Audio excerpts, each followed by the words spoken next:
শরৎচন্দ্র চট্টোপাধ্যায়ের অভাগীর স্বর্গ গল্পটি ১৩২৯ বঙ্গাব্দের মাঘ সংখ্যা মানে ১৯২২ সালে অর্থাৎ প্রায় ১০২ বছর আগে বঙ্গবাণী পত্রিকায় প্রথম প্রকাশিত হয়। গরিব দুঃখী নিচু শ্রেণীর ছেলে কাঙালি, তার মা অভাগী।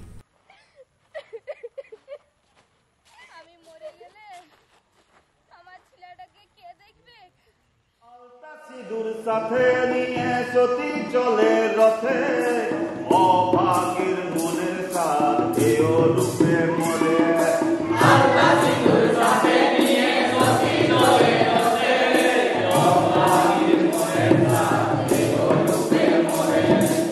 অভাগী জনম দুঃখিয়ে খানি প্রাণ, সধবা মরলে পরে বাড়বে আরো মা। প্রতিবেশী উঁচু জাতের বাড়ির গৃহকর্ত্রীর মৃত্যুর পর সৎকারের দৃশ্য দেখে অভাগীর ভেতরকার ভাবানুভূতি প্রকাশের মাধ্যমে শুরু হয় এই গল্প। মৃতের শবযাত্রার আড়ম্বরতা ও সৎকারের ব্যাপকতা দেখে অভাগীও নিজের মৃত্যু মুহূর্তের স্বপ্ন দেখে। চন্দন, সিঁদুর, আলতা, মালা, ঘৃত, মধু, ধূপ, ধুনা, অগ্নির ধোঁয়ায় মুকুজ্জে বাড়ির গৃহিণী স্বর্গে গমন করেছেন। দুঃখিনী অভাগীও ভাবে তার মৃত্যুর সময় স্বামীর পায়ের ধুলি নিয়ে মৃত্যু শেষে পুত্র মুখাগ্নি করলে সেও স্বর্গে যাবে।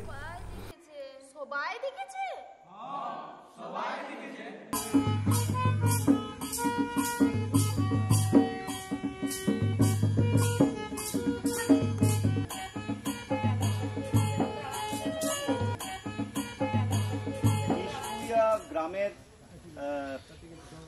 শুধু দর্শক, মা ঠাকুমা, মাসি পিসি, দাদারা, আমার ছোট ভাই বোন, মাসিমা কাকিমা যারা আছেন, আমাদের জনসংস্কৃতি পুরুলিয়ার তরফ থেকে আমাদের প্রণাম নেবেন। আমাদের এই জনসংস্কৃতি যে দলটি, তারা বিভিন্ন রকম জনসচেতনার জন্য নাটক করে। সেই নাটকগুলো দেখে আমরা তারপরে কিছু আলোচনা করি। যেবারে আজকে যে নাটকটা আপনাদের সামনে দেখাবো, অভাগীর স্বর্গ। এই মা, তুই যেখানে দাঁড়ায় আছিস, ভাত রাঁধবি না? রাঁধবো। দেখ বাবা, বামুন গিন্নি মা মারা গেছে, চারদিকটা কেমন ধোঁয়ায় ভরে গেছে। হ্যাঁ বাবা জীবন, বলছি চন্দন কাঠের ব্যবস্থা করেছে তো? বাজনার ব্যবস্থা করেছে তো?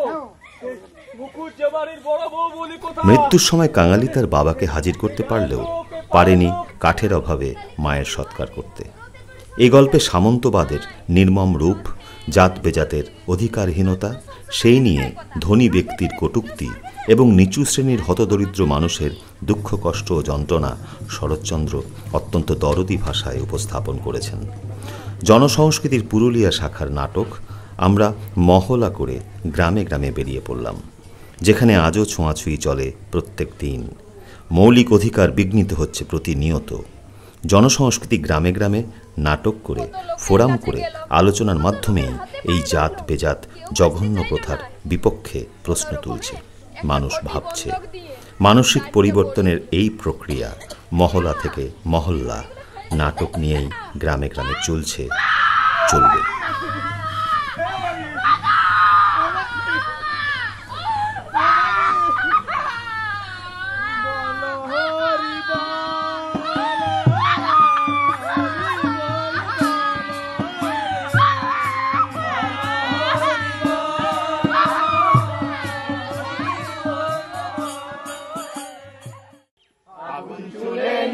দেহ নাই গোটাকার দেহ, চোখের জল বাষ্প হইয়া ধোয়া হইয়া যায়। জাত বিজাতের শেষ যাওয়া স্বপ্নেই ভাবা,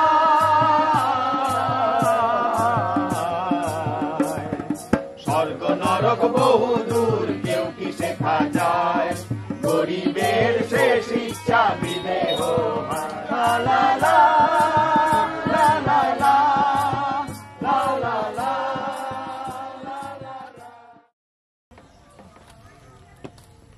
শেষ হলো আমাদের অভাগীর স্বর্গ।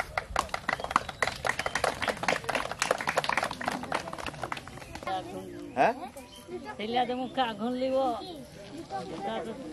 এটা খুবই পুণ্যের, কিন্তু তাই জন্য বড়ি খেলো না মেয়ে ছেলে, ওর জন্য ঘটি বন্ধক দিয়ে বড়ি নিয়ে এলো, সেই বড়ি ফেলে দিল, বললো বাগদে দুলির বাড়িতে ওষুধ খেয়ে কেউ কখনো সেরেছে রে, বলে প্রায় মরেই গেল। ঠিক করলো দিদি? আপনি বলুন দিদি, ঠিক করলো? ডাক্তার দেখালেই ভালো হয়, বাগদির কেন কি ভালো হয়? হ্যাঁ, ডাক্তার দেখালেই ভালো হতো, কিন্তু ও যে মানে ওষুধ খেলো না, আর ছেলেটা তো ছোট, সেই ছেলেটাকে রেখে চলে গেল, সেটা কি অভাগীর ঠিক হলো? ঠিক হলো না, কিন্তু ও ওষুধ খাইলে বলে তো মারা গেল। ডাক্তার দেখালে বলে মারা গেল। আর ওর বাবা রসিক দুলে যে ওকে ছেড়ে চলে গেছিল, সে পরে আবার ফিরে এলো পায়ের ধুলো দিতে বউয়ের, যাতে বউয়ের স্বর্গ লাভ হয় অসুস্থ যখন। ওর মা ধর্ম করেছিল, তাই ওর বাবা ফিরে এলো। ওর মা ধর্ম করেছিল, তাই জন্য ওর বাবা ফিরে এলো। তোদের কেমন লাগলো বাবু? ছোটরা ভালো লেগেছে? বুঝতে পেরেছিস গল্পটা? হিন্দু মুসলমান ছোঁয়াছুঁয়ি তো আছেই, তারপরে আবার আমাদের হিন্দুদের মধ্যেও আবার তার মধ্যেও ভাগ আছে। তাও নয়, শিডিউল ট্রাইব, তার মধ্যেও আবার ভাগ আছে। এতগুলো ভাগ, শিডিউল ট্রাইব, চিন্তা করুন, তার মধ্যেও আবার ভাগ। মাঝির বাড়ি, আমি মাহাতো, আমি সে, আমি ওর বাড়িতে যাব না, আমি এখানে খেলবো না, এরকমও আছে। ঠিক আছে, চাঁদে চলে গেছে লোক, মঙ্গলে জমি কিনছে, কিন্তু আমরা এখনো, শুধু আমরা নই, পশ্চিমবঙ্গ নয়, সারা ভারতবর্ষ। এই কিছুদিন আগে মধ্যপ্রদেশেও একটা ঘটনা, হাউড়িরা উচিত না বাগদিরা উচিত না, তার একই তেঁতুলে বাগদিরা উচিত। আর আমরা মেলো বাউরিরা তারা নিচে আমাদের মানে তাদের মধ্যেও বিয়ে দেওয়া হবে না। যে যদি ছেলে নিয়ে চলে যায়, আমার যদি দুটো ছেলে থাকে, আমরা তো বাঙালি, এবার যদি মুসলমানদের মেয়া নিয়ে আসে, ছেলেটা জীবনটা চাই না, আমার তার জাতটা চাই, আমার ছেলের জীবনটা চাই, তাহলে আমাকে মানিয়ে নিতে হবে। মুসলমান মেয়ে ছেলে আনলে কিনে নিতে হবে, মানিয়ে নিতে হবে। কে বলছে চলে না? কিন্তু বলছে তো দুলে বাউরির সাথে আপনাদের মেনু বাড়ির সাথে চলে না, অবশ্যই চলে নাই। আর বাউরিরা কোনো অনুষ্ঠানে যদি যায় বা আপনার ছেলেপুলেরা যায়, সেখানে মিলেমিশে একসাথে না, একসাথে দেখি, কিন্তু ছুয়াছুতের বিচার আছে। ছুয়াছুতের আগে আমাদের দুর্গা মেলায় পূজা হয়, আমরা বাউরির একদিকে, বাহুররা একদিকে। কিরকম যদি এই যে খেটে গেল বার্তাটা, যদি জল ছিটকে পায়, তাহলে ওকে উঠান, দাঁড়া আমি আমাদের কিরকম জানি না, তারপর আমাদের কাছে সবই ঝগড়া লাগিয়ে যায় যে আমিও মানুষ তুমিও মানুষ, তাহলে একখানে চান করবে, না করবে আমার ঘাটালে তুমি সেই নিয়ে যাবে, আমরা আগে চান করি, তারপর তুমি পরে। তাহলে একসঙ্গে খাওয়া খাই হয় না, খাওয়া খাই হয় না, মানে আপনার ওরা আগে খাবে তারপরে হ্যাঁ, ওরা আগে খাবে তারপর বাউরি। আমরা আছে আমাদের মারাকে দিয়ে খালি সত্যি নাটক, ওইটা মিথ্যা নাটক নয়, এটা সত্যি নাটক। তখন ছিল না, কিছু কিছু আমাদের আমলও ছিল, কিছু আমাদের আমলও ছিল।